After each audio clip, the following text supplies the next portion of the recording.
Welcome to Everyone Loves Guitar, where we get to sit down and talk with interesting professional guitar players and related music industry experts.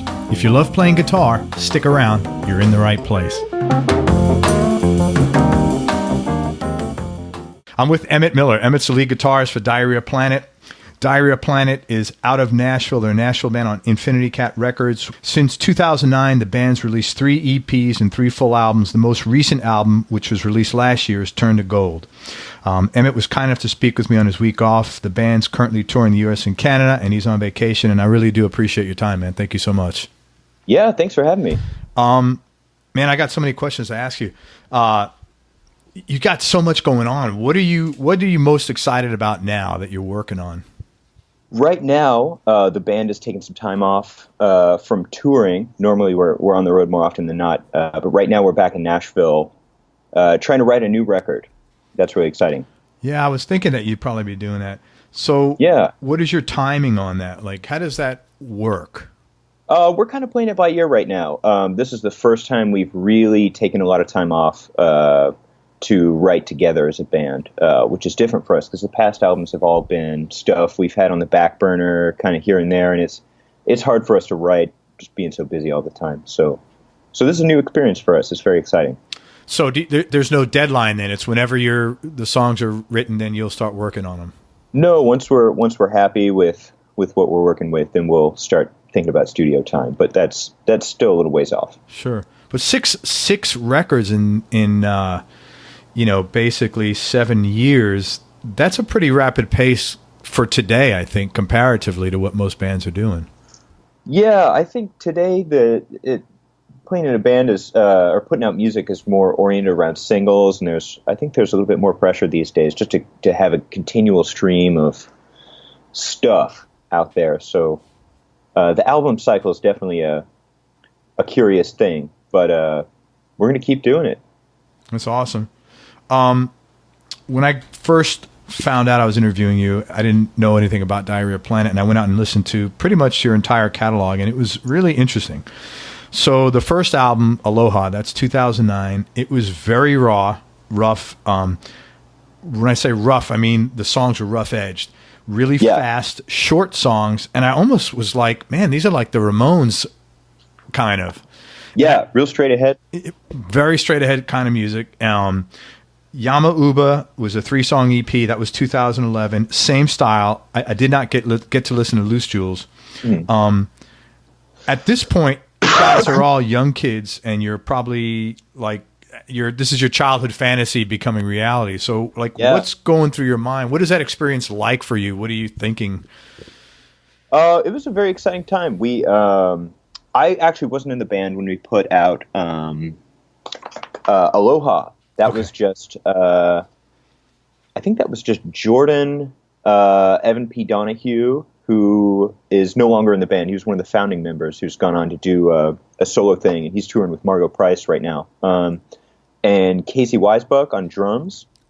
And I can't remember if Brent and Mike played on that as well. I think they may have. I'm still a little cloudy about the details. But yeah, this was when the band was just starting to add guitar players and play more like party rock, I guess, real straight ahead punk pop. That's what it is. It's punk pop. Yeah. That's exactly what those albums are. Pop punk, because that has such a specific connotation for some people, but it's definitely punk that's poppy. Yeah, that's for sure. So you were a student. You're going to college, right? Yeah. At Belmont. You dropped out, right? I did, after 2 years. Good for you, by the way. I mean, just to have... well, I mean, good for you, not like in the rebellious sense, but like, I think that takes a lot of balls to do that, because I think when you go to school, there's a lot of expectations, like family and just like, quote, society. And I give you a lot of credit for doing that, to like, especially to follow your dream, which is an unconventional one. Well, thank you. Yeah, it was definitely scary at first. But on the other hand, it went smoother than I expected. I always kind of imagined that that would be the case if I went to music school. In high school, I really wanted to go to Berklee College of Music, and I remember my mom, who was also a music major, warning me about like the dropout percentages at Berkeley, and it's not an accredited school. And I remember saying, "But Mom, like most people just go there to make connections, get in a band, and start touring." And I always kind of imagined that'd be the case because I was studying classical guitar at the time, and I figured, like, best case scenario, I'd end up teaching classical guitar at a university or something. I didn't know if that was the track for me. So yeah, it was. It wasn't too much of a surprise, but it was definitely scary being uncertain about the future. But once we started gigging all around the country and picking up momentum, then it's just gotten easier and easier. So like any other business, the hard part is in the beginning where, as you said, getting enough traction to get the plane off the ground, to get that momentum. Certainly. When we first started touring, we didn't have booking agent or management or anything, so it was all self-booked. After we had put out Aloha, and I think maybe shortly before, I guess, I can't remember if we had Loose Jewels and Yama Uba out yet on Infinity Cat. I think this was maybe shortly before those came out. I think all we had out was Aloha. We were able to tour up to New York and back, but we booked a lot of the shows on the way out. So we hadn't yet connected the dots between Nashville and New York. So we ended up doing like Nashville, Harrisonburg, and then jumped on a show in Blacksburg, Virginia, like the day before. I think we played in Athens. Yeah, we didn't know what the hell we were doing. Finally got on a show in Philly, and yeah, it was wild. In hindsight, I don't know how we didn't die, but we're here. We're still doing it. Hey, everybody. At this point, you're probably thinking, why is Craig interrupting this interview? And it's a good question, and it's one I'm going to give you the answer to. I'm going to own this, not deny it, and apologize for it. Something wacky happened with the recording, and there's like about a 20-minute period where we just lost footage. So I apologize firstly to Emmett Miller, because I feel like I let him down, and second to all of you folks listening. But we're going to pick it up, and the question I asked Emmett at this point is, once the band got rolling, what was your first holy shit moment? Meaning when you realize that this is actually happening and we've got the momentum we need and the universe was supporting what it was we were doing. So again, my apologies to Emmett, to you listening, and sometimes mistakes happen. I am definitely a flawed individual and I'm only human. So that being said, let me continue and then let you enjoy the interview with Emmett Miller. Bye-bye and thank you. It was right when we got to New York. We pulled up to the place where we were going to play Shea Stadium. You were going to play Shea Stadium? Well, there's a DIY venue in Bushwick called Shea. I'm like, holy shit, you're playing in Shea Stadium. That's pretty major stuff. Yeah, I wish. But yeah, the DIY venue Shea Stadium, rest in peace, very recently is no more. But we pulled up, and Patrick Stickles of Titus Andronicus ran outside and got us, and we didn't know if we were there. It was just like a weird warehouse building and all industrial stuff. And he came out and got us. We were on the streets. We parked the van. We ran up, and Titus Andronicus was set up on the stage they had upstairs. And they played Ghost with a Boner in its entirety for us. That definitely stuck out as a holy shit moment. Like, wow, we're really here doing this. That was a very special moment. Other ones jump out. Our release show at Exit In for I'm Rich Beyond Our Wildest Dreams, or I'm Rich Beyond Your Wildest Dreams. That was with, let me think, So Glows, Hunters, and No Regrets Coyote thing. I think there may have been one more, but that was our first headlining show at Exit In that we sold out. And that was Exit In is on the Rock Block in Nashville. There are two venues across the street from each other. There's Exit In, which is our famous rock club. It goes back to the 70s, and everybody's played there. And just across the street is a little dive called The End, where we really cut our teeth in DP, just a tiny room. Yeah, that's on Elliston Place in Nashville, kind of near Vanderbilt. So Exit In is the place where like everybody passes through there on their way or at various stages of their career. Sorry, you broke up. Yeah, everybody's played there. Talking Police have played there. I think Red Hot Chili Peppers. Very cool. Yeah. There's a couple of places around, like, I'm sure there's loads of places like that around the country. I know down here in Tampa, we have a place called Skipper's is like that. Mm-hmm.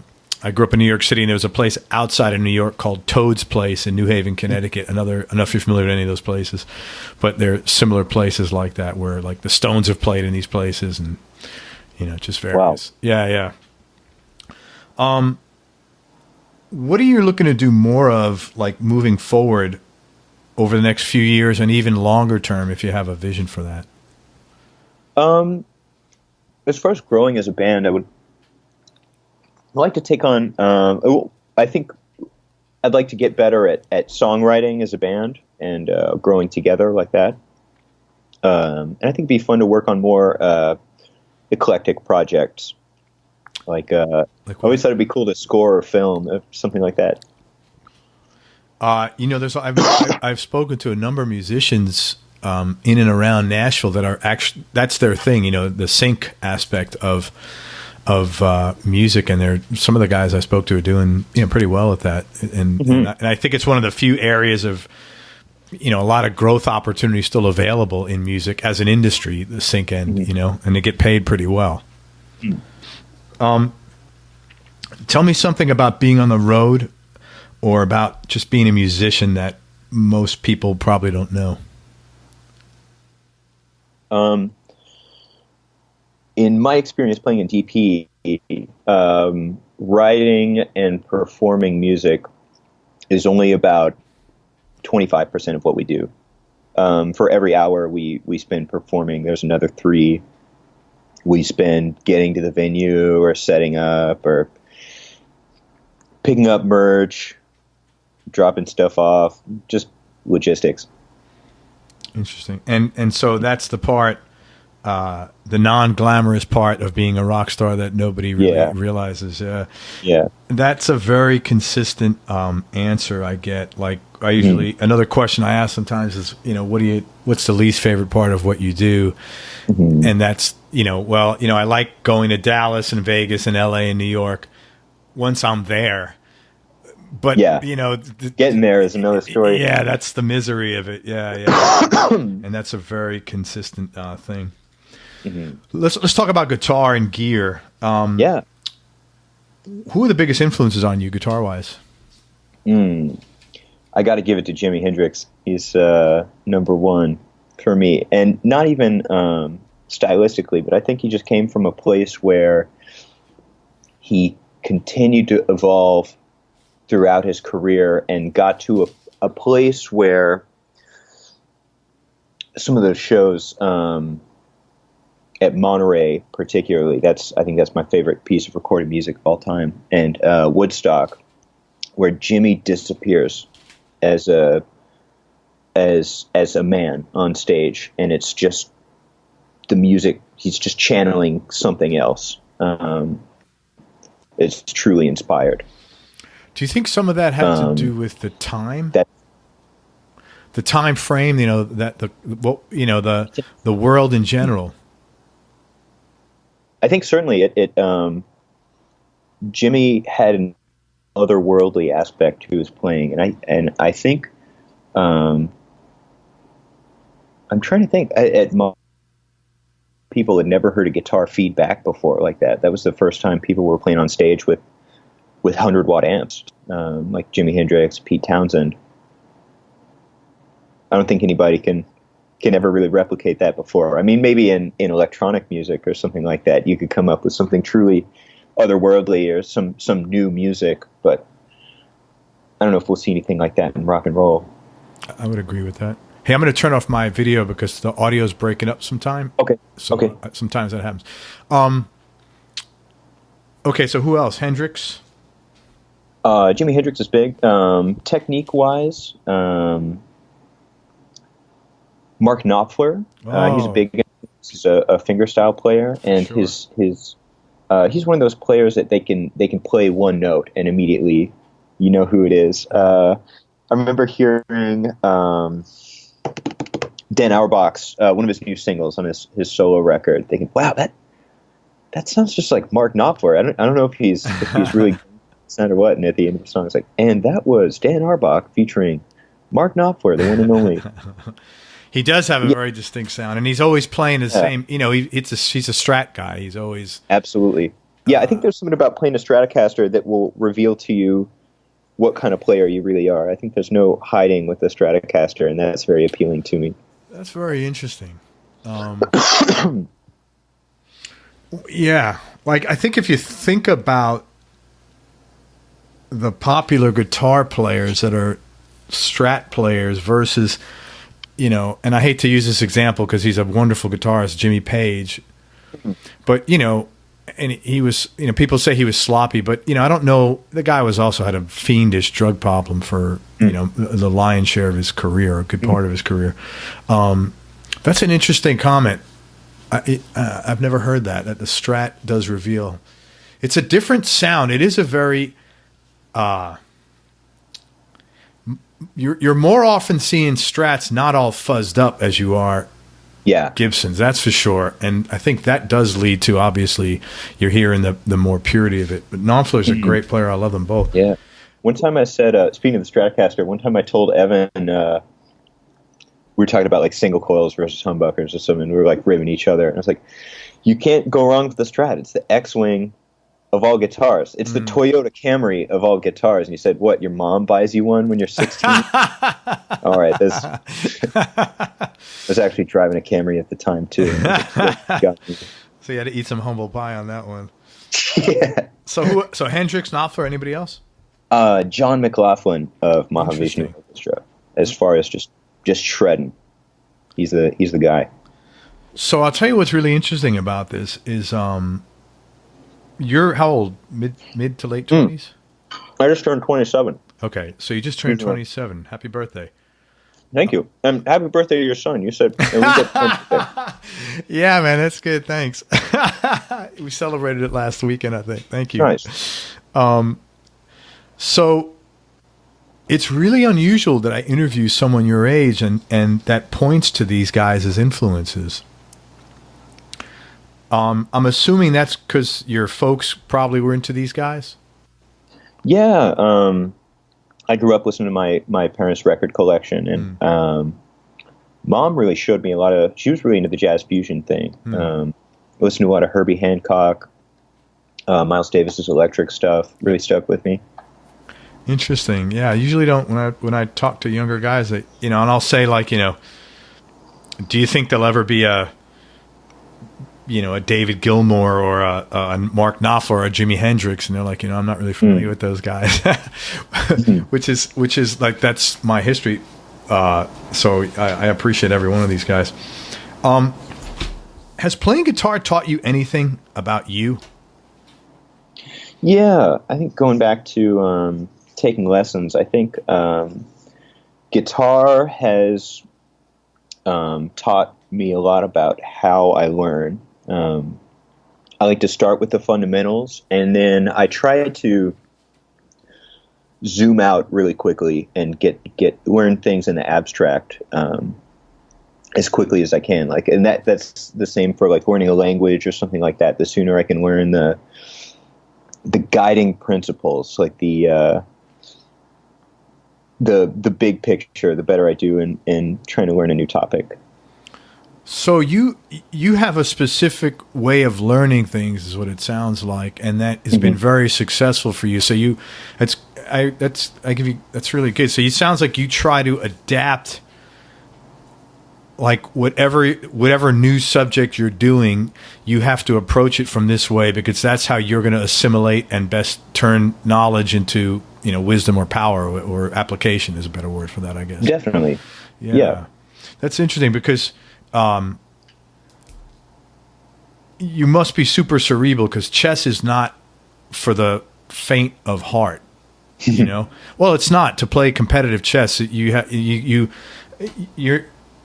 difficulty is you can't you look at this move, you've got to look many, many, many, many moves in advance. That's not an easy thing to conceptualize and put together. Mm-hmm. Mm-hmm. Do you think that served you in playing guitar?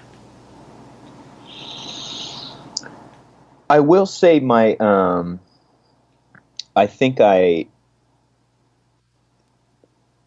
way I learned kind of led me down the path of studying classical and theory. And I think that will always inform the way I think about the instrument, and will inform my note choice, everything like that. And I have trouble surrendering that sometimes. So, if I feel like I will always be not bound, maybe that's not the right word, because I always, people talk about music theory you'll always be tethered to that, which is kind of true, but I think it's important to know, but it's always there. Yeah. So So you're saying that you have, I know what you're saying, not bound, but letting go of the one, and for the raw emotion is a challenge for you at times. Mm-hmm. Mm-hmm. Because of the I understand that. I could see what you're saying. It's like I took a lot of ear training in college, and that's when the theory really gets burned into your mind, or your ear, I guess. And there's a wild experience I had of studying ear training really hard, like being able to listen to a chord progression and not just identify the chords, but each note and the inversions of those chords and that sort of thing. And going back and listening to all the albums that I grew up listening to, and it was almost like hearing them for the first time again. Yeah. I could see or that. like growing up, like if you had a favorite painting as a kid, but only ever saw it in black and white, suddenly seeing it in vivid color, you already have an intimate understanding or connection with that thing, but you relate to it in a new way very suddenly. It's like you're in the music matrix almost all of a sudden. The second time around. Yeah. I hope that's not too snobby to say, but you can imagine, once you see that in color, there's no going back. You'll always understand it in terms of red, blue, yellow. So when I say something like it, you're not bound by music theory, but it will always be there. It's always a frame of reference you have when listening or performing. I totally get that. I understand exactly what you're saying. I think it makes a lot of sense, and it doesn't sound anything other than what it is. What are your typical go-to guitars? First of all, are you one of these? Are you a collector? Do you have a lot of guitars? Not at all. I tend to perform with just one guitar. I'll have a main instrument. I don't bring a backup on the road because I tend not to break strings, thankfully. Knock on wood. What, do you have a lot of guitars at home, or are you just a couple here and there? I do have quite a few. I think I have 4 or 5 electrics and a couple of classicals. That's like very tame for a professional musician. There you go. What is your go-to guitar for the road? I actually have it here. I can grab it. Yeah, man. I'd love to see it. Oh, excuse me. So, this is my go-to right now. This is a custom guitar, another one that my mom painted. This is a Fender Performer style, I guess. Right. Or at least the body shape is. This is built by Dave Johnson of Scale Model Instruments. Shout out Nashville. to Dave. There you go. Yeah. Dave's our guy. He works on all our guitars, and he's a very accomplished luthier. He has a home shop, and he also works at Carter Vintage in Nashville, which is I interviewed Walter Carter. It was one of my first interviews. Awesome. Yeah, man. Very cool. You know what he said? He said something that really stuck out. He goes, the stupidest thing you could do is come to Nashville being a guitar player.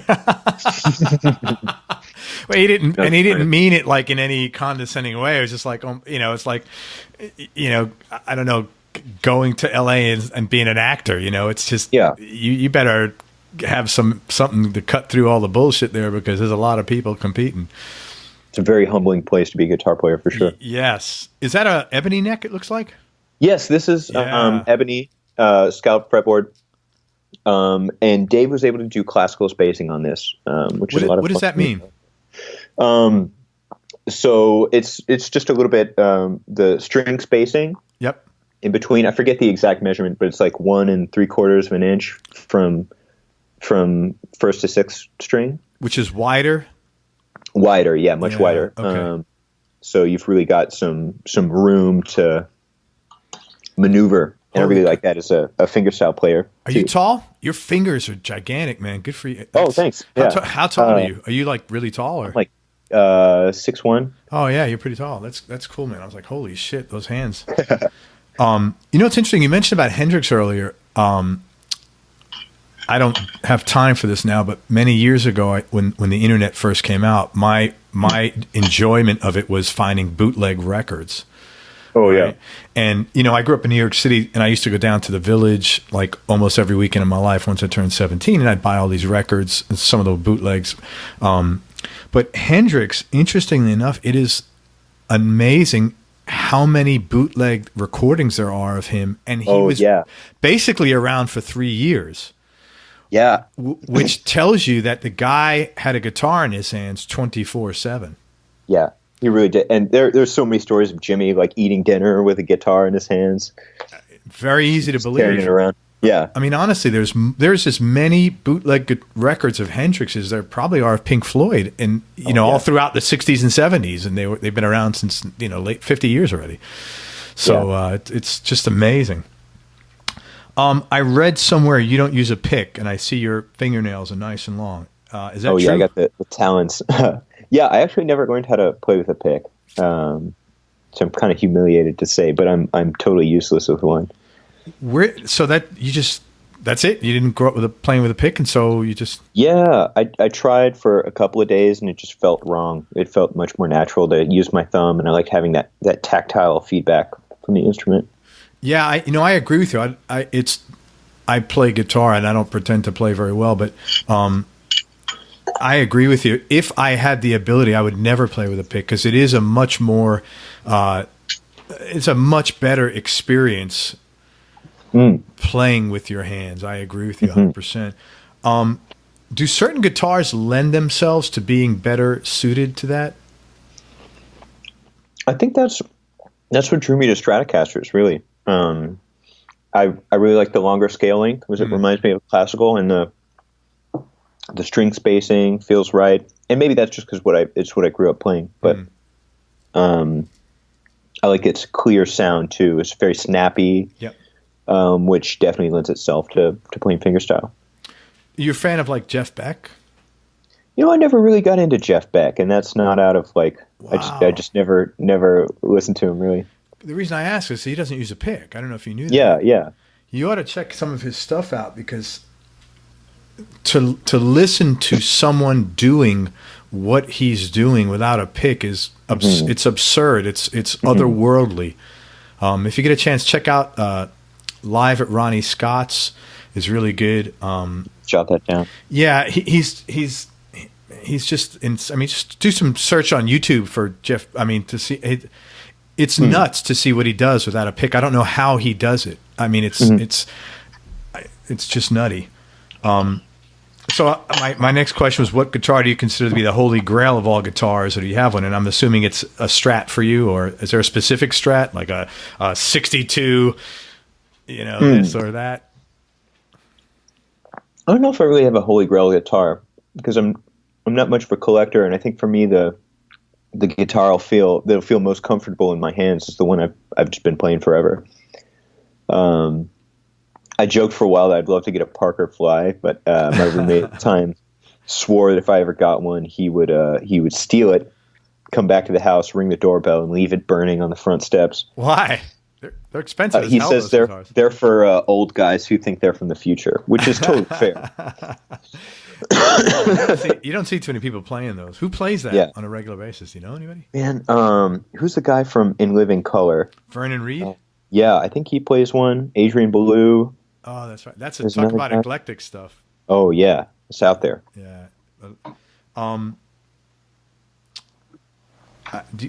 John Capito, I interviewed him in like episode 26, and he told me that you build your own amps. What's the deal with that? Yeah, trying to. So I was always kind of curious, and I was always tinkering with stuff, like doing the electronics, my own guitars, or building pedals here and there. And I never really knew anything about amps, and I'd been kind of plagued with amp trouble here and there, and I wanted to just to have that skill set. And I thought it'd be neat to be able to put together kits. Like if there was an amp I wanted to try out, it'd be cool just to build one. So I remember Jordan was a guy in our band who first started going to Capito. He's like, yeah, you got to check this guy out. He's great. He's awesome. He's the man. Yeah, he's a really good guy. So I called John kind of out of the blue, and I was like, hey, I'm Emmett. I play in DP with Jordan, and I'm kind of interested in learning how to build amps. I would love to put together a high watt someday.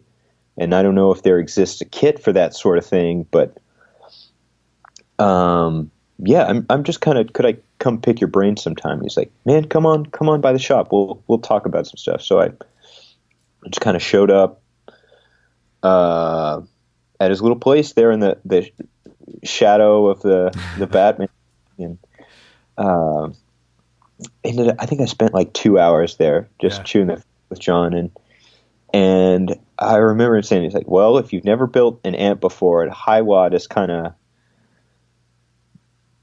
going off the deep end a little bit. That might be a little tough, but let's start by converting your current amp to being totally hand-wired. So at the time I had a Marshall Blues Breaker that I had retrofit into a head cabinet.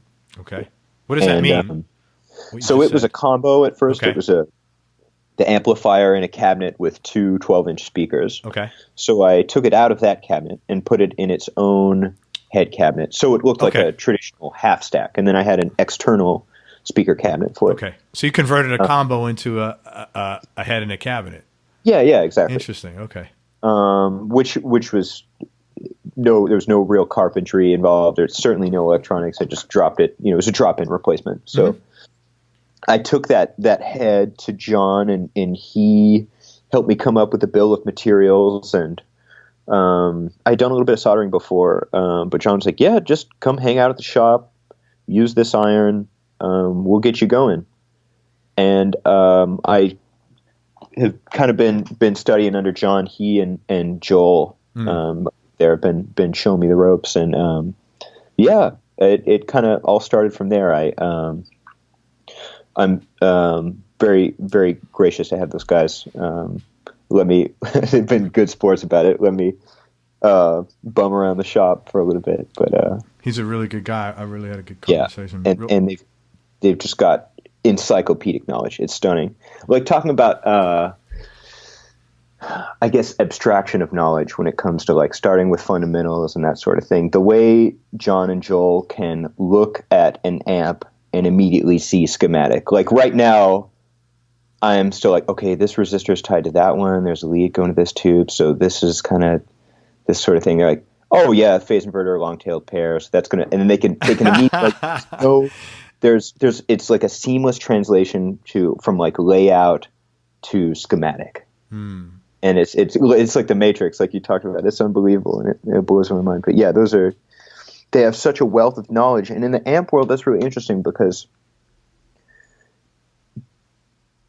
I guess we will have a recorded history of what some vintage amps sounded like, but not a lot of people will know what a totally vintage, Marshall 1969 dimed out will sound like, what it will feel like, in your fingers.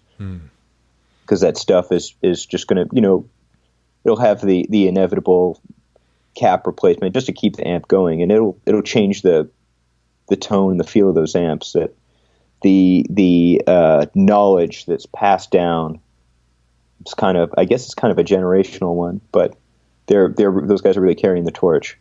Yeah, and John's real concerned about that because he wants, and he's more of like an open source guy. He'd rather have everything. Absolutely. But I think there's always an issue with people feeling like threatened and I can't give this out. And, I'm the colonel and I can't give you my recipe for the fried chicken kind of a thing, so, but he's very open source. So what are your primary amps now? So I started out with that Marshall, and at the end of the Frankensteining process, I think it ended up around 80 watts. We swapped out the power transformer. It has all hand-wired board, different output transformer. That thing's incredibly loud, and it's clean. 80 watts is loud, man. Yeah, that I've found through experimentation. I really like clean amps, and I achieve all my distortion with pedals. And I found that having that really high headroom, and a really stiff power supply, so like, it gives it that snappy response. Like when you dig into the guitar, it's going to be right there with the amp. There's no like voltage sag. It kind of takes a second to like catch up or sound too squishy or anything. I knew I was really drawn to that. So coming back to the high watt thing, that was the first amp I built from scratch at Capito's and was able to source all the stuff to build one. And that's what I'm playing now. It's oh, really? Very cool. Yeah, high watt. Oh, you're playing a high watt, the high watt build that you built. Yeah, a clone. That's awesome, man. It's funny. I was thinking about before when you mentioned about knowing the theory. I have kind of a similar experience, but the opposite way. So I write ad copy, and I've written ad copy in over 100 industries. And there's something. Have you ever heard of NLP? Neurolinguistic programming? Correct. So a lot of people out there are into NLP, use the techniques they learn to then write ad copy. And I've always avoided that because I don't want to now have this. I've never looked into NLP because I don't want to have a governor all of a sudden fucking my shit up, basically, because I have a formula and a system and a process, and I've always, so it's kind of like the opposite way, like how you have this theory and you got to balance it with the emotional. I've like forced, I've not, simply because I don't want to be in that situation where I'm like, oh my God, now I got all this other info here. Right. So I totally got what you were saying when you said that, man. Yeah, I hear where you're coming from. Yeah. One of my teachers, before I went to Belmont, I studied with a tremendous guitar player who actually also taught at Belmont, but I didn't study under him there. His name's Stan Lassiter. And he's out there. I mean, he's definitely kind of in the school of John McLaughlin-esque maximalism. But he has a very heady way of teaching. He has like sitting in on one of his lessons is kind of, his words just wash over you, and so much will kind of stick. But he's very into like Zen Buddhism, and he's out there. But the three pillars of playing, you have like your lion, scarecrow, and tin man, which respectively are your like the lion being like the power side of your playing, I guess, like power chords or playing what feel big, I guess, or like there's a lot of that in DP, I imagine. Then there's the scarecrow, which is your intellect, your theory that informs the way you play, your note choice, and that sort of thing, and the tin man, which is bliss, or your emotional aspect of your playing. It says players should have like this ideal configuration of the three pillars of playing in harmony. And that's an interesting way to think about it. That is. I think it's a pretty smart thing, Or maybe muscle memory is a better way of understanding the lion component. I think there's an element of that. What feels good in your fingers, maybe, might be a better way to put that. Yeah, there's it's everybody, I think, has their own, like you've got a learning method, and everybody has in a certain craft a way of doing it. And I think any kind of creative venue when you're doing it, I think every artist, not that I'm an artist, but any creator, I think if you deviate from your system, there's a risk, and sometimes it's a risk that'll pay off. and sometimes there's a risk that it won't. So it's always, it's very personal, just like, music, being on the other end of it, the creating end of it is personal too. You mentioned pedals, that yes. you like to get your distortion from pedals. What are your go-to pedals? In terms of importance, I got to go with the tuner first. I think that's that doesn't count. That doesn't count. I couldn't do it without a tuner. It's too loud in count. DP to tune by ear. I like being able to mute the sound at any time. Do you use a polyphonic? The Polytune. Yeah, I have the same one. It's great, man. Yeah. I actually had a scare a couple of shows ago. I thought it was going out, but I just had a bad patch cable. But I've had that thing since like 2013. It's still going strong. They've been around like 40 or 50 years, that company, believe it or not. Yeah. Oh, really? TC Electronics. Oh, yeah, because they made rack mount stuff first, right? Wait a minute. We may be talking about different tuners. The one that you step on and it has like it looks like an eye chart and it goes left and right. It's not a TC. Oh. It's it's the one where if you have like I have a Tom Anderson guitar and they have a special, it has something called a buzz feet and tuning system. So there's a special setting for that. It could be bullshit. I don't know if it's true or not, but you're supposed to tune to that. You see, you're smiling like it sounds like it's bullshit. It could be. It's wild. What is it? What is this called? Okay, let me tell you right now. Hold on. Let me. Is it Tom Anderson? No, that's the guitar. Oh. Okay, it's called the Stomp. The tuning pedal is called the Stomp Classic, and it's tied down, so I can't. It's Stomp. Oh, Peterson. Yeah. And they make like the strobe tuners. Yeah, that's what I'm talking about. The strobe. Yeah. Okay, Dave has one of these in his shop that he uses to intonate guitars. Yeah, I would love to go to a hyper accurate strobe tuner, but I think live it might drive me nuts because I'm so nitpicky about tuning. Well, yeah, you're going to have to it's going to be one of those things where, close is close enough, but knowing close on that thing is like the same as your snark. Yeah. So that's awesome. It's real when it's in tune. I mean, it's really weird because sometimes you'll play a chord and it'll be like, wow, how did that? I mean, like it's bliss, man. It's just a bar chord. It's like, holy crap, just from it's such a high precision tuning. But yeah, on stage, you're just going to have to, close is close enough kind of thing. So stick with the snark if you're OCD, you'll get like, if it'll mess with your OCD, to just stick with the snark. Yeah. That's fun. Yeah, other pedals. I have a Strymon El Capistan. It's been on my board since I got it. That thing is pure magic. What is the El Capitan?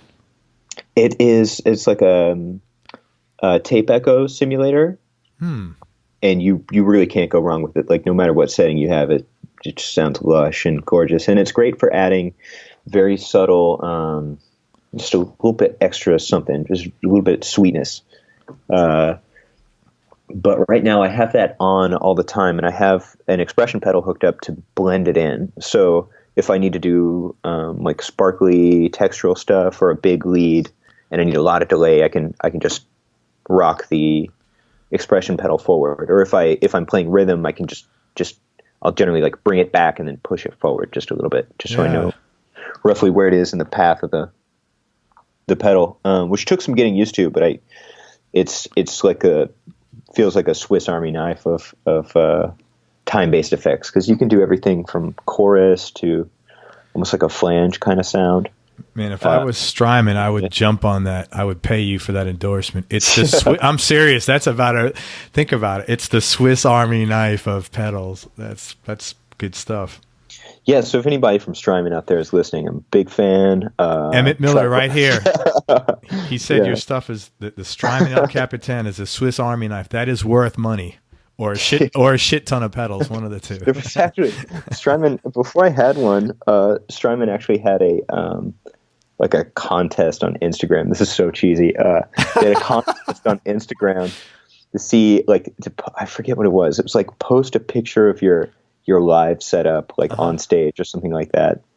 with this Strymon hashtag or something like that. And I was trying to win it from the DP account. They said, like, I ran into them at some trade show or something. They were like, "Oh yeah, like you were definitely in the running. Like we loved your." I had some ridiculous one from like Hangout Fest or something, standing on top of one of the like side fills, like with the crowd. They're like people crowd surfing and donuts, and then I like cut back to the pedal board, like, "How do you like this, Strymon engineering?" And what did they say? I ended up not winning. I was furious, but I was furious. Anyway. You managed to get over it. That was good of you, Emmett. Okay, so Strymon. What? Just reminded that. Yeah, I do love the El Cap. What else you got? And for drive, I'm playing a JHS Sweet Tea, which is a 2-in-1 distortion. It has a 808 tube screamer, kind of circuit that I have on all the time. Right. And then for lead boost, I'll step on the left channel, which is, they say, is like a JCM 800 in a box. Right. Just a high gain overdrive, but they stack really nicely, and you can change the order of the two circuits, which is kind of cool. That is cool. So you could have the one running in front of the other, or vice versa. Right. Oh, that's very cool. Yeah, and that's very handy. Live, it's tricky because I have such a there's such a disparity in the volume of each circuit that one feeding the other will be much louder or quieter. Okay. So I've taped that switch before. It's got. Yeah, I haven't playing in DP, especially our live shows, so much that sometimes having too many features can be a hindrance. Because there's so many people. I mean, you really have to be so mindful of how, you're not affecting a bass player and a drummer. You got a bass player, a drummer, and 3 other guitarists. I mean, it's a lot of, it's a lot of stuff you got to be mindful of. That being said, it makes you a hell of a good musician, and it really keeps you sharp, and there's a sense of awareness of how what you're doing affects somebody else must be very acute as a result. You have any fuzz pedals? Yeah, I have a, what is it called? It's a Catalan bred Octopussy. Yeah. It's their like Octavia kind of circuit. Yep. Which is a lot of fun. I was just looking at their pedals. Someone recommended them to me. Oh, they've got some awesome stuff out there. Whenever we're in Portland, we try to go say what's up to Catalan Bread. I was using their Dirty Little Secret for a long time. The plexi kind of distortion sound. That was like my go-to always on distortion for actually all of I'm Rich and Turn to Gold. Do all of you guys have distortion going at once?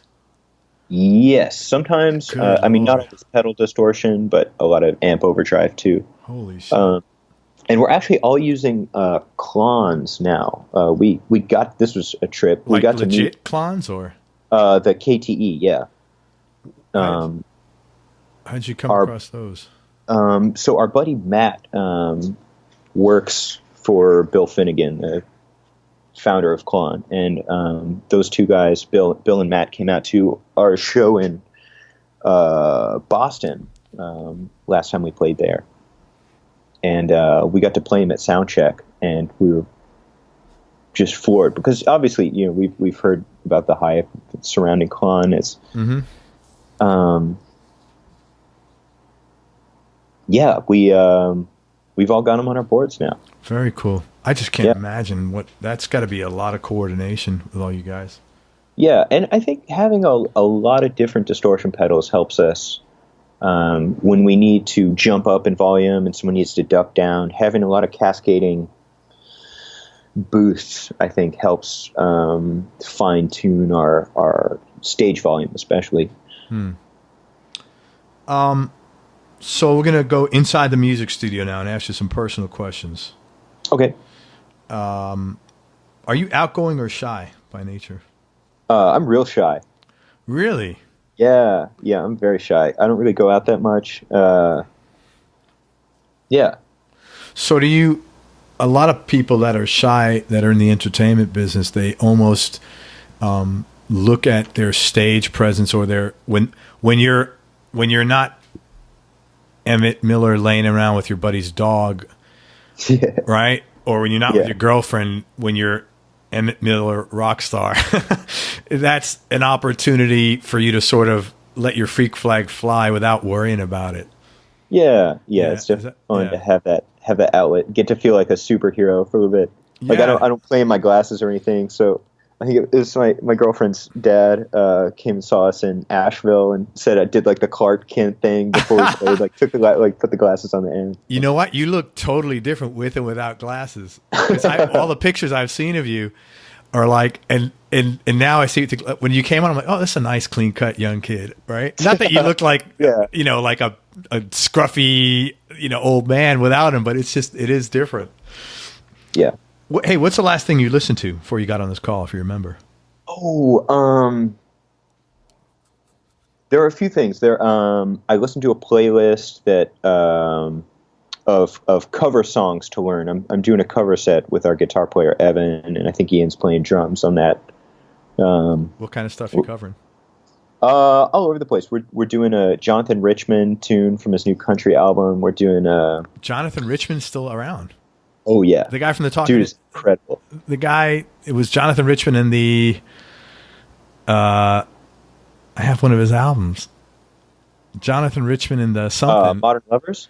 Yes. Yeah, I think that's what he's still doing it. He wild. put out a country album recently with a crack team of studio musicians. That's interesting. It's amazing. It's a great listen. We're doing that. I'm trying to think. We're playing Powderfinger by Neil Young. Neil Young, what a great song.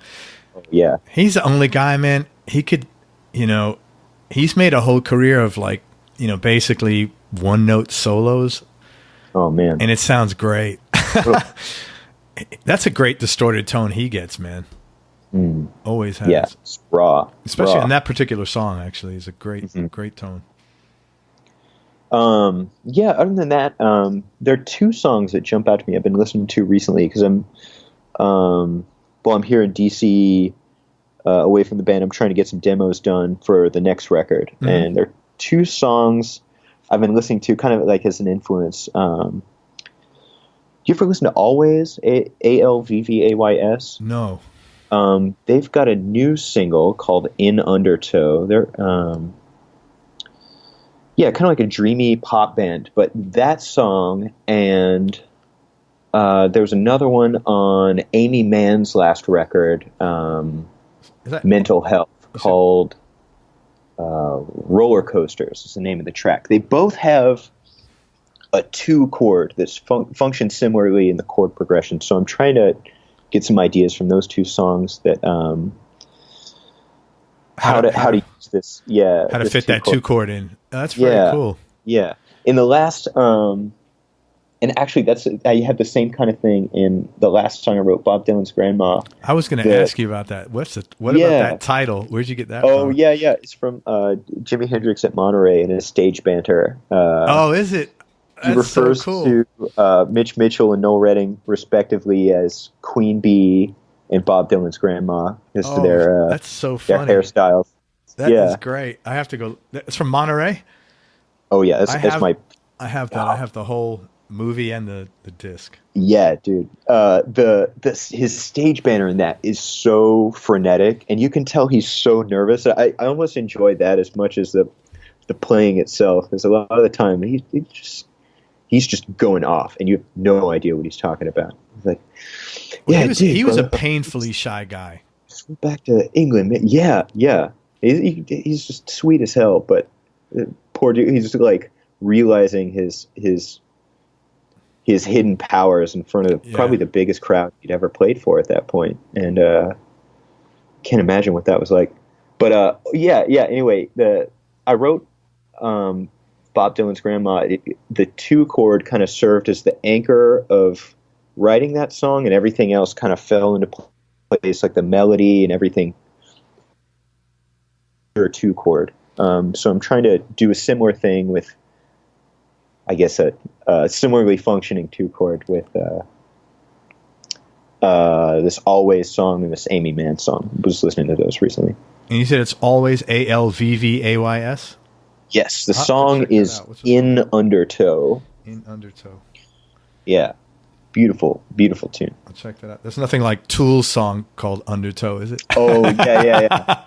I'm sure they're probably a little bit slightly different, right? Yeah, just a little bit.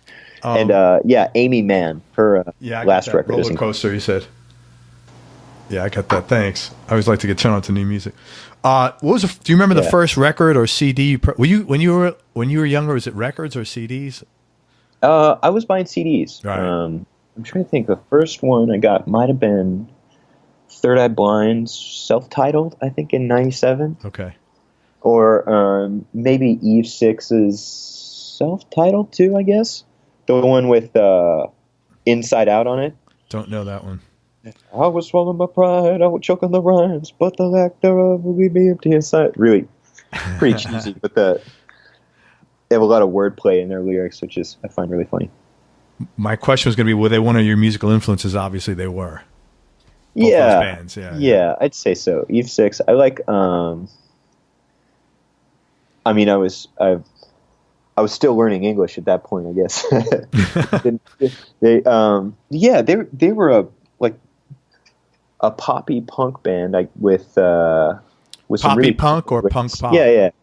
Or I guess punk pop. I guess they verged on pop punk too. Right, I think they did. But they had some really clever lyrics. A lot of funny wordplay. I mean, some of it's really cheesy, but it's fun going back listening to some of that stuff. And I like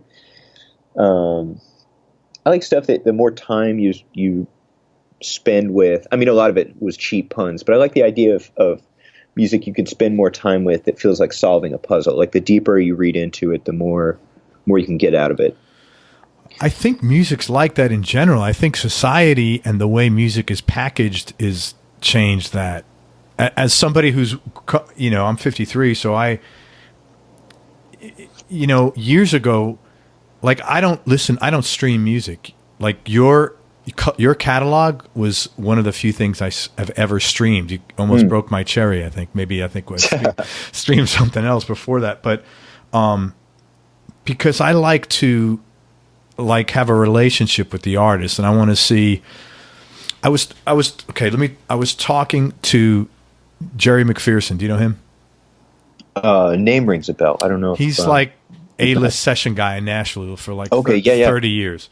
So I was talking to him, and one of the things that he said was, I said, what are some of the biggest changes? And he said, one of them is that when you make a song nowadays, if you don't get it out, if you don't get the main, it's like, show me your tits. Like, if you don't do it real quick, it's gone. Whereas years ago, you'd buy a record and sit and say, well, the beginning isn't that good, but let me see how it evolves. Let me give it a shot. In fact, let me listen to the whole album. I think that doesn't exist anymore because of, I don't know, I can't blame social media. I don't know, but I think music is not, people don't turn to music for that anymore. It's instead of taking a Xanax, somebody will listen to music, which I don't know if I'm still communicating it clearly. I kind of hear what you're saying. Yeah, I mean, I think years ago I listen to all music like that, like you just said. I never just listen to, I want to find out what's going on in this person. Can we have a relationship? Are they moving me?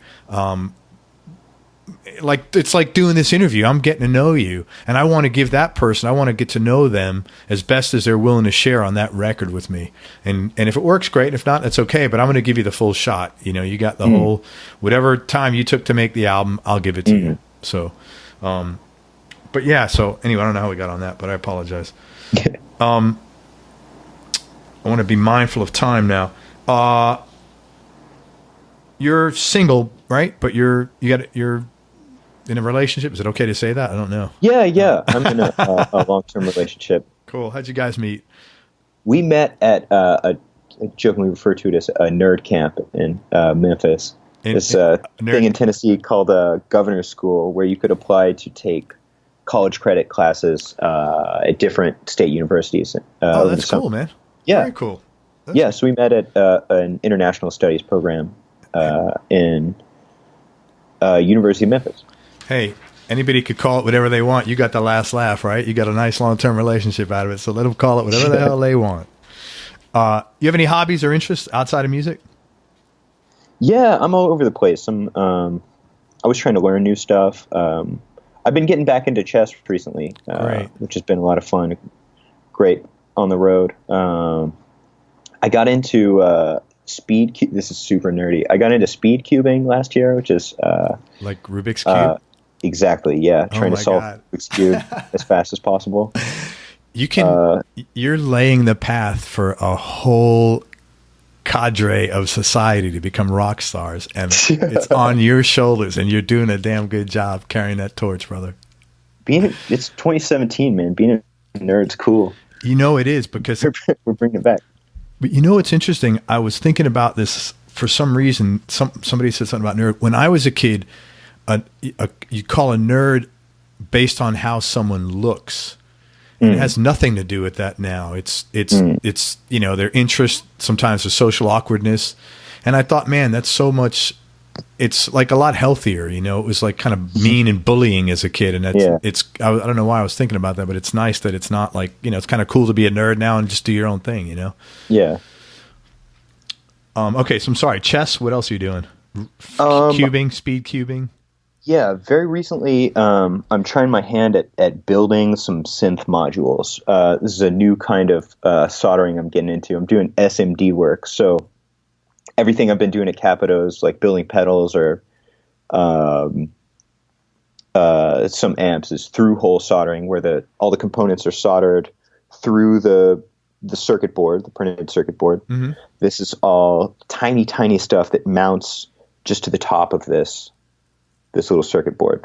So doing like fine pitch, microprocessors and that sort of thing. It's totally new skill, and we'll see how this goes. But yeah, I'm trying to build some synth modules. Dude, if this ever fails, I think your plan B could be like taking over the world. You're so bright. Seriously, you got to go the evil genius route. Yeah, man, you're locked in. You're fine. What's the favorite place you've traveled so far? Oh man. Off the top of my head, I love New Orleans. I love the feel of that city. My girlfriend actually went to grad school there. I love spending time in New Orleans. I think if I lived anywhere other than Nashville, I'd want to go there, or maybe Austin, Texas. I love Austin. Yeah, Austin's a cool town, man. Yeah. I love the Pacific Northwest too. Oh my God, it's beautiful. Vancouver, yeah. It's nothing like it, man. It's majestic. You know that. Yeah. It's really special place. If you could be a superhero, which one would you be? I've spent a lot of time thinking about this, and my first inclination would be a Time Lord, like from Doctor Who, but I wouldn't want to have like the weight of all humanity on my shoulders. So, which is probably a cop out if you like the whole with great power comes great responsibility. So I don't know about being a Time Lord. I always thought it'd be really cool to be able to manipulate time, like to be able to slow it down, but in two different ways. One in which like you are moving as slowly as everyone else, but you just have, I guess that'd be like increased reaction time. So to be able to do acrobatics or that sort of thing, like you're moving in slow motion along with everyone else, or to be able to manipulate time, like everyone else is moving slower, but you're going the same speed, maybe like the Flash or something like that, which could maybe to from someone else's perspective could look like invisibility, you know, if you're going so fast they can't see you or that sort of thing. I don't know. It's something like that. Emmett, I didn't get an answer out of you. You sound like you're running for office here, man. I need which superhero would you be? Superhero. Yeah. You can't qualify like Time Lord under these conditions and the Flash under these. This is serious shit here, man. Yeah, Batman, because he's the coolest. Okay, Batman, that's good. Yeah. Who's had the biggest influence on your life? Oh wow, I gotta give it to my folks. I couldn't have done it without them. Yeah, that's what I figured. You sound like you have great parents. That's good. I'm happy for you, man. What's your definition of happiness? I feel happiness. Happiness. I can't talk right now. It's a tough question. Honestly, it's not an easy question. I feel happiest when I'm uniquely helpful. Like if there's something I can go out of my way to do to help someone, that's when I feel happiest. Like? Oh, I don't know. Even something as simple as like giving an airport ride in a pinch. Mm-hmm. One time I had a friend who was visiting Nashville for a little bit, and they realized as they were on their way to the airport that they'd left their wallet at Santa's Pub, which is a famous dive in Nashville. It's an incredible place if you ever get to go. But I was able to, in about 15 minutes, throw on a pair of pants, get Santa himself on the phone, had to do some digging to get his number, meet him at the bar, get the wallet, and race to the airport to drop off the wallet, like just before they had to go through security. Like doing that kind of like, I got to save the day or something like that. That's when I feel. That's really nice. Happiest. Yeah. I know Which Santa's maybe kind of like a selfish thing. It's like back to like feeling like a superhero. Like, yeah, I did it. I don't feel it's selfish if you're happy and helping somebody else. That's not. I don't see that any selfishness in that at all, actually. But I know Santa's Pub because I subscribe to this T-shirt. It's called. I shouldn't say it because they're not going to pay money for this, but it's divebarshirtclub.com. And I've been getting like a T-shirt of the month for like 3 or 4 years, and like in the last 2 or 3 months, it was Santa's Pub. Nice. How funny is that? Yeah. World famous. And this goes to show you the difference between Nashville. Anywhere else, that wallet would have been gone. Oh, yeah. Yeah, Nashville's a very unique town like that. Everybody's just, it's a very warm, very nice place. I really appreciate the people there. One final question, man. And can you tell me a bizarre or a ridiculous road story from touring? And you don't have to name any names. Yeah. Our first time playing in Columbus, Ohio. Mm-hmm. Cleveland, Ohio. My bad. Okay. Columbus, Cleveland, Cincinnati. I get them all confused. Our first time playing in Cleveland, Ohio. We didn't know anybody there. And this was maybe just before I'm Rich came out. Like we had a small Facebook following. So like a big enough following on Facebook that I could post like, hey friends, we don't know anybody in Cleveland. We're looking for a place to stay. Do you know anybody who could put us up? Mm-hmm. And heard back almost right away from this woman named Erin. She was like, hey, you guys can stay with me, but kind of weird circumstance. I'll see you guys in the venue and we'll talk about it there. I'm like, okay, cool. We got a place to stay. So we played the show. Oh my God. And I see Erin at the show, and I was like, hey, Erin, I'm Emmett. Thank you so much for going to stay with you. You mentioned it was kind of a unique circumstance. What's going on? And she's like, I live in a funeral home. So apparently someone has to be there at the funeral home on call all the time. Wow. In case, people die all the time. And they're bringing in bodies all the time. So someone has to be there. So she's like, yeah, you can stay with me, but we've got to stay in this this one little place upstairs. Like, please don't go exploring through the funeral. So like, of course, yeah. So naturally, everyone got hammered and went exploring through the funeral home.